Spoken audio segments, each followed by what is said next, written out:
Привет, выжившие! Здесь Рино, и это Ark Survival Evolve. Если вы играли в Ark, то вы наверняка знаете, насколько важно иметь качественные принты на оружие, броню и седла на динозавров. И если вы открыли это видео, значит вы хотели бы узнать, как фармить их в достаточном для вас количестве. То, что я вам сейчас покажу, это большой секрет, и информации об этом на самом деле очень мало. Я не буду рассказывать вам о фарме голема на Рагнароке, либо о фарме орбитальных дропов на Экстиншене. Это полнейшая чепуха. Я покажу вам настоящий отвал башки. Если вы сделаете все в точности так, как я вам покажу, и в полном объеме, то вы нафармите столько, сколько не видели никогда. Меня научил этому великий мастер. А я научу вас. Ну, не будем терять времени. Погнали!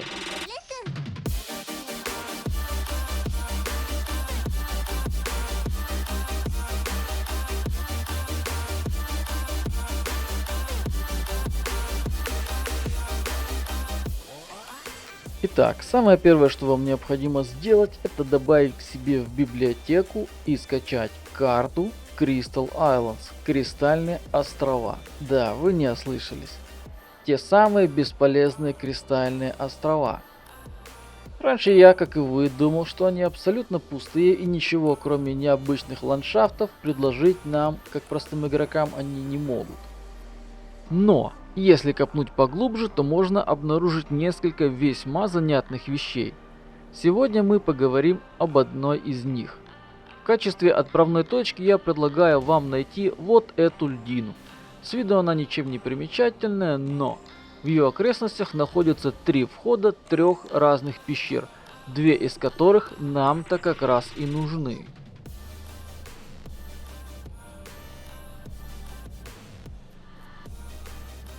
Даже здесь, наверху, мы можем найти уже какие-то подачки. Но нам-то нужна рыба покрупнее.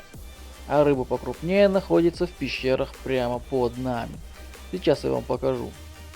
Итак, под этой льдиной находится шахта. В шахте вы можете найти 2 входа в 2 пещеры по краям.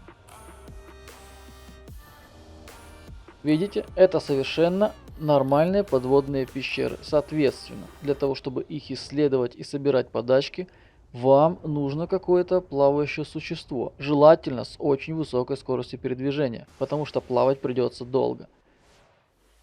Поздравляю, вы нашли вход в самые богатые на лут пещеры Ark Survival Evolve. Но этот вход я показал вам скорее в качестве наглядности, а начинать непосредственно изучение пещеры я советую вам с другого входа. Собственно, сейчас я вам его и покажу. Дело в том, что обе эти пещеры сквозные, а значит, каждая из них имеет 2 входа, либо, если хотите, 2 выхода. В общем, сейчас я вам покажу, откуда начинаю я.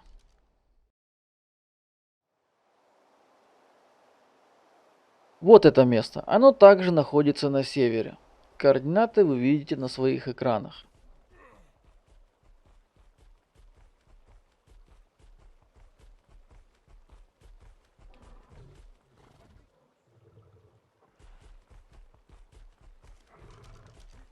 Как я уже говорил, для быстрого и безопасного путешествия по пещерам вам понадобится какое-либо плавающее существо с высокой скоростью передвижения. В моем случае это Тусатеутис, который дополнительно был прокачан в скорость.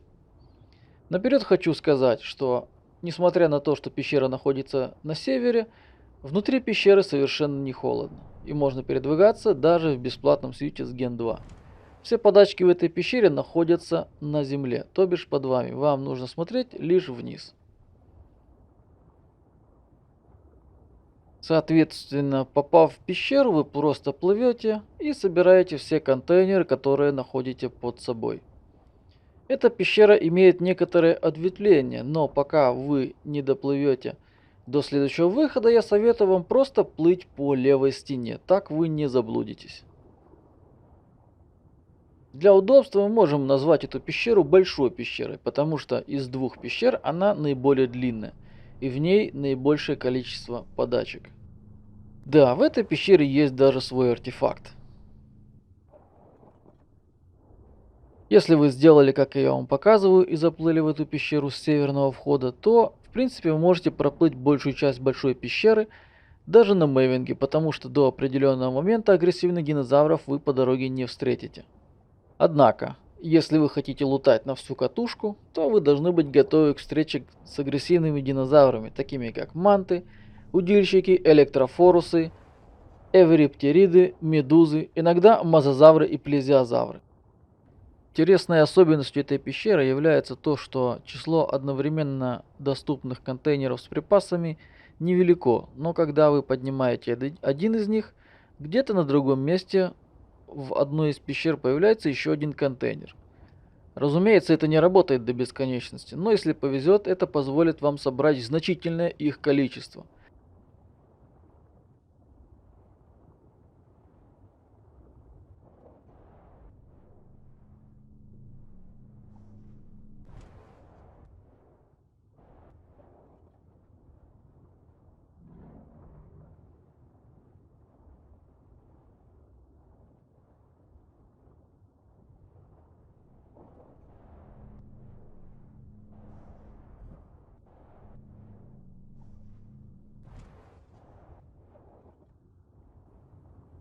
С этого места в пещере появляются агрессивно настроенные динозавры, а второй выход из пещеры уже совсем рядом.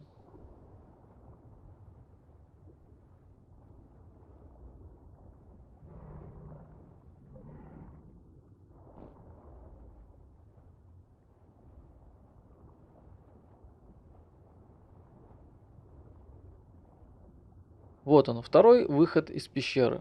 Но нам пока сюда не нужно. Эта пещера имеет небольшое ответвление, в котором также можно найти 3 точки спавна контейнеров с припасами. В этом видео вы не увидите всех точек, поэтому оставшиеся вам придется найти самостоятельно. Хочу обратить внимание вот на этот контейнер. Он находится среди залежей нефти. Он появляется чаще всего. Также он почти всегда появляется, если вы возвращаетесь в большую пещеру, пролутав малую пещеру.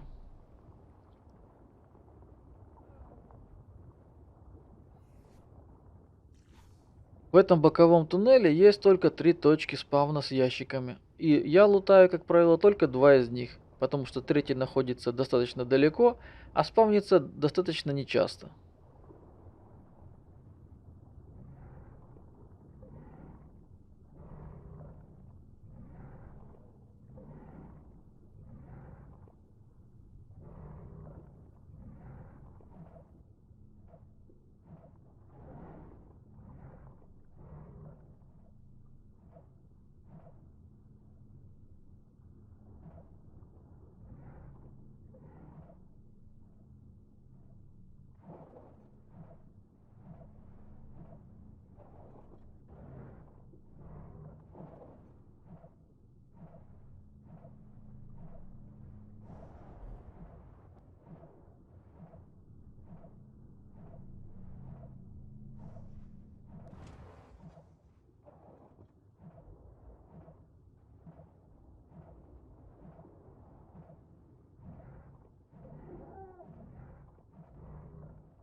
Вот это место. И как видите, ящика здесь нету. А раз нету ящика, то нам пора отправиться в малую пещеру, которая находится неподалеку.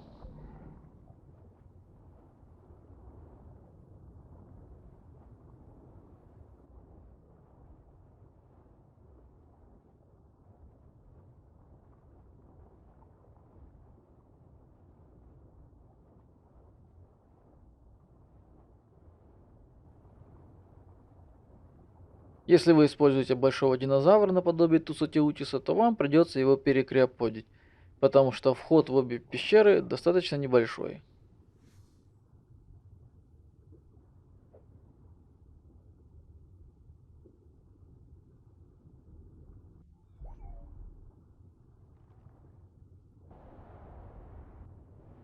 Выбравшись из большой пещеры, вам необходимо плыть вверх и налево. Тогда вы найдете вход в пещеру поменьше. В маленькой пещере всего 4 точки, на которых появляются контейнеры с лутом. Но если вы лутаете эти пещеры не слишком часто, то как минимум 3 из них вы найдете стоящими на своих местах. А значит, вам стоит посмотреть, что у них внутри. Эта маленькая пещера сама по себе абсолютно линейная. Ее прохождение не требует каких-либо особенных комментариев, поэтому я просто ускорю это видео для экономии нашего с вами времени.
Пожалуй, это единственное, что можно добавить в качестве комментария к этой пещере.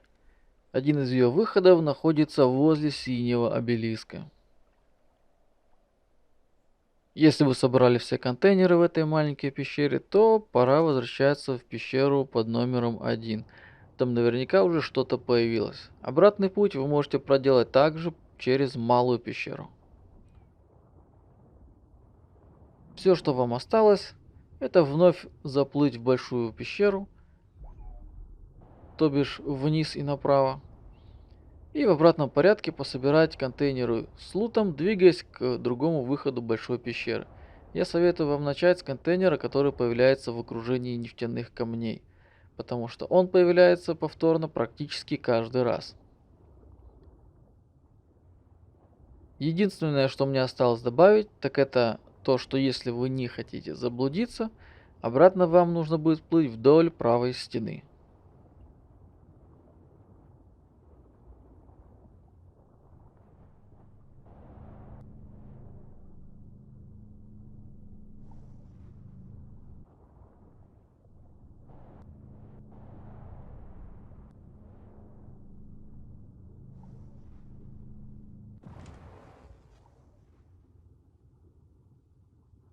Итак, вот он выход. Если вы все сделали правильно, то снаружи вас будет ждать еще два неплохих бонуса, а именно два контейнера с припасами. Таких же точно, только снаружи. Находятся они за пределами пещеры на двух больших каменных столбах. Я играю без конфигов, поэтому мне их найти немножко проблематично. Если вы используете конфиги, либо какие-либо другие упрощения графики, то вы найдете их без особого труда. А появляются они практически всегда после пролутывания основной пещеры. Кстати, о пещерах. Чтобы контейнеры с припасами успевали появляться заново, я советую вам делать перерыв между посещениями пещер примерно 50-60 минут.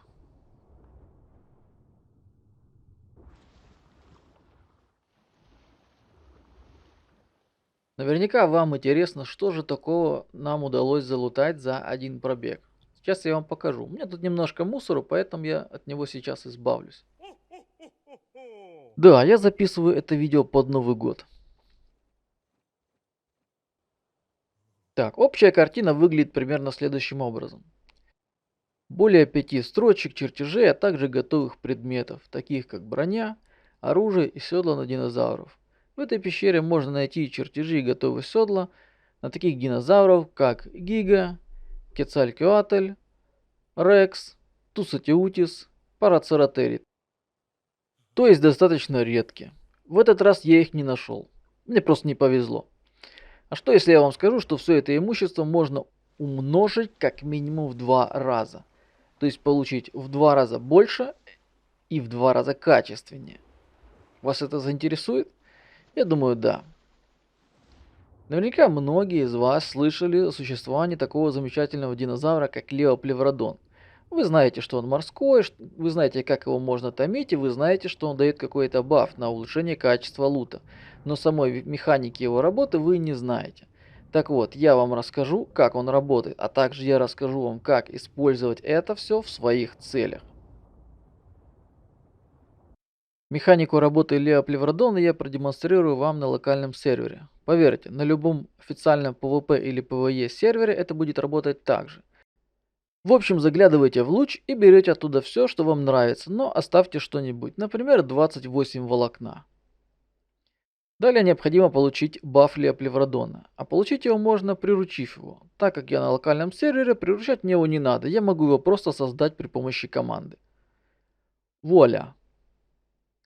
Все, баф получен. К слову, раньше баф был на 30 минут.